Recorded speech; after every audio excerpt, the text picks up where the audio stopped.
प्रश्नावली 3.2 का दूसरा नंबर क्वेश्चन का पहला नंबर। अनुपातों A1 बटे में A2 और B1 बटे में B2 और C1 बटे में C2 की तुलना कर ज्ञात कीजिए कि निम्न समीकरण युग्म द्वारा निरूपित रेखाएं एक बिंदु पर प्रतिच्छेद करती है, समांतर है अथवा समपाती है। तो हमें सिद्ध करना है ये दोनों समीकरण से प्रतिच्छेदी है, समांतर है अथवा समपाती है। ये हमें तीनों स्थिति क्वेश्चन में किसी एक को दर्शाना है कि ये समीकरण किस स्थिति में है। तो सब बुक में दिया हुआ है A1 बटे में A2 नॉट इक्वल B1 बटे में B2। तो क्या होगा? प्रतिच्छेदी होगा।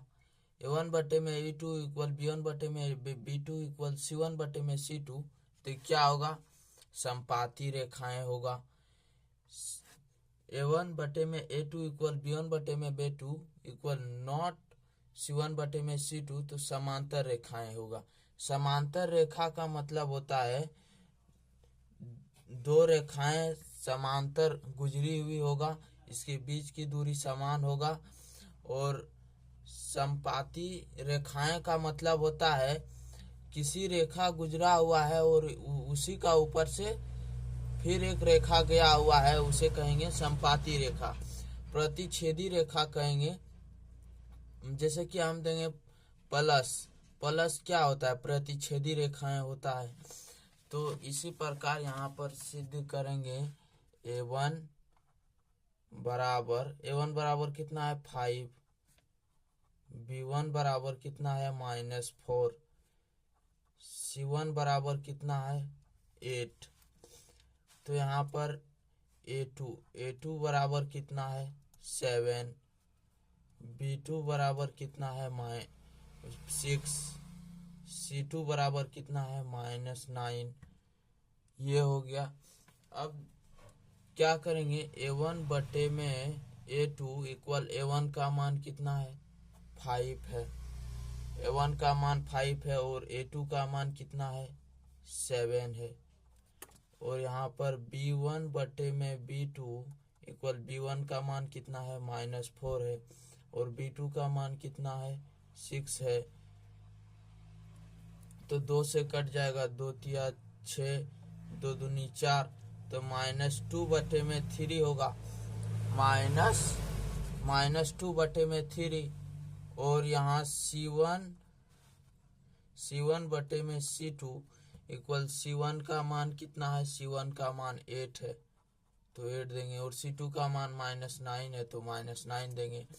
ये जो A1 बटे में A2 नॉट इक्वल B1 बटे में B2 है, क्योंकि इसका मान और ये जो है ये इसका मान समान नहीं है। तो क्या होगा? A1 बटे में A2 नॉट इक्वल B1 बटे में B2। तो क्या होगा? तो प्रतिच्छेदी ग्राफ होगा।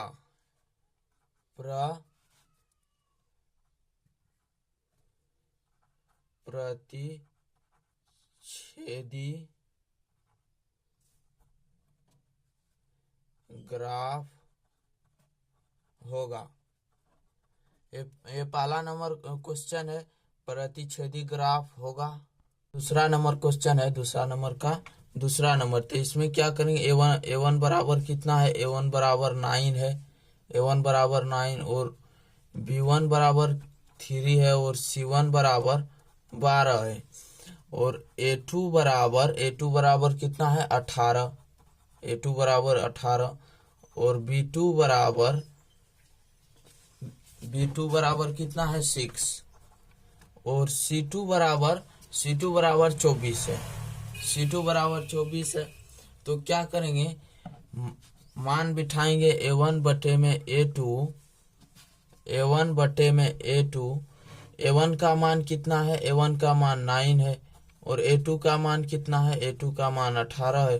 तो 9 का में 9, 9 दूनी 18, 1 बटे में 2 कितना मान आया? 1 बटे में 2। और दूसरा नंबर B1 बटे में B2, B1 बटे में B2। B1 का मान कितना है?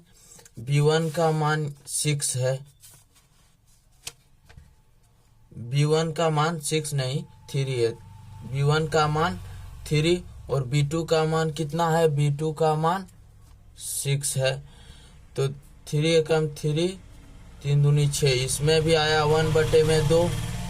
और C1 बटे में C2, C1 का मान कितना है? 12 बटे में 24। तो 12 एकम 12, 12 दूनी कितना होगा? 24। इसका भी मान आया 1 बटे में 2।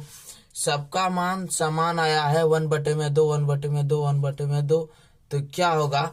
सबका मान जब समान आया है तो क्या होगा? समपाती रेखाएं होगा। तो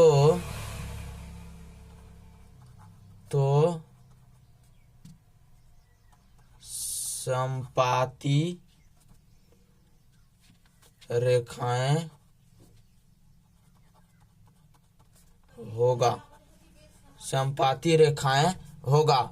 ये दूसरा नंबर का आंसर हो गया। तीसरा नंबर क्वेश्चन है। इसका क्या करेंगे? इसका भी मान पुट करेंगे। A1 बराबर कितना है? इसमें A1 बराबर 6 और B1 बराबर -3 और C1 बराबर 10। C1 बराबर 10 है। अब A2 बराबर कितना है? A2 बराबर 2 है। और B2 बराबर -y है तो क्या देंगे? -1 देंगे, -1। और C2 बराबर कितना है? 9 है। C2 बराबर 9। तो क्या करेंगे? A1 बटे में A2 इक्वल A1 का मान है 6 बटे में A2 का मान है 2। तो 2 एकम 2, 2 तिया 6। तो इसका मान आया 3। इसका मान आया 3। अब यहाँ करेंगे B1 बटे में B2, B1 बटे में B2। तो क्या होगा? B1 का मान है -3 बटे में -1, -3 बटे में -1, माइनस माइनस खत्म। इसका भी मान आया 3। अब क्या करेंगे? C1 बटे में C2। C1 का मान कितना है? C1 का मान 10 है और C2 का मान है 9। ये तो नहीं कटेगा। तो क्या है? 2 समान है और एक समान नहीं है। तो A1 बटे में A2 इक्वल है B1 बटे में B2 का और नॉट इक्वल है C1 बटे में C2 का। तो क्या होगा? इसका समांतर रेखाएं होगा। समांतर रेखाएं का मतलब 2 समांतर रेखाएं गुजरी हुई होगा। तो क्या होगा? समांतर रेखाएं होगा।